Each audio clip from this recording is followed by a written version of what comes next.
Thing one tonight, presidents are, of course, in charge of a lot of things, but Donald Trump seems to fixate and maybe even obsessed about some of the least consequential stuff. We call this stuff the fabric swatches after this segment with Trump's former ghostwriter.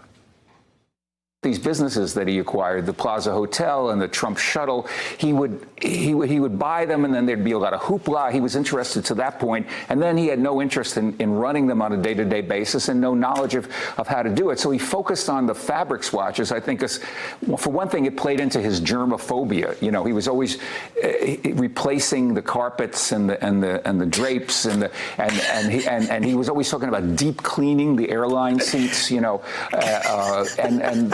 And so that's what his life became. He would say, what do you think of this piece of velour here? You know, and I feel it, and you know, we'd talk about it. And at the center of all this chaos was this man feeling fabric.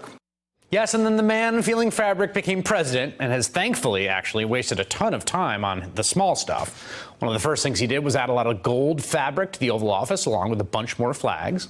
He worked with Sharpie to create the perfect black magic marker, and he's been very hard at work making sure the next Air Force One is red, white, and blue. But the totally inconsequential thing that Trump seems to care the most about has to be his big parade. And that's thing two in 60 seconds. Back in the summer of 2017, Donald Trump went on one of his first overseas trips and went to the big Bastille Day parade with French President Emmanuel Macron in Paris. Trump has been obsessed with having a parade of his own ever since. I was your guest at Bastille Day, and it was one of the greatest parades I've ever seen. We may do something like that on July 4th in Washington, down Pennsylvania.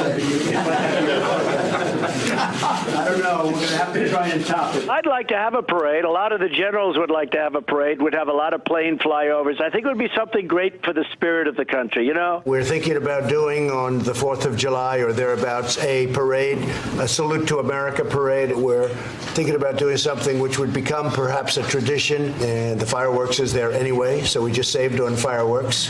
We get free fireworks because it's already being done. So that's very good.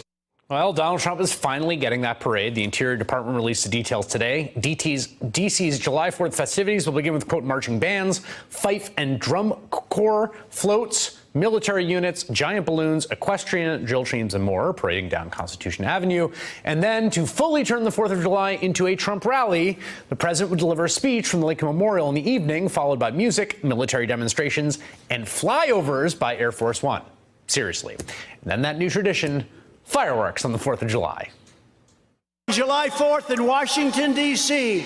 Come on down. We're going to have a big day. Bring your flags. Bring those flags. Bring those American flags. July 4th. Hey there, I'm Chris Hayes from MSNBC. Thanks for watching MSNBC on YouTube. If you want to keep up to date with the videos we're putting out, you can click subscribe just below me or click over on this list to see lots of other great videos.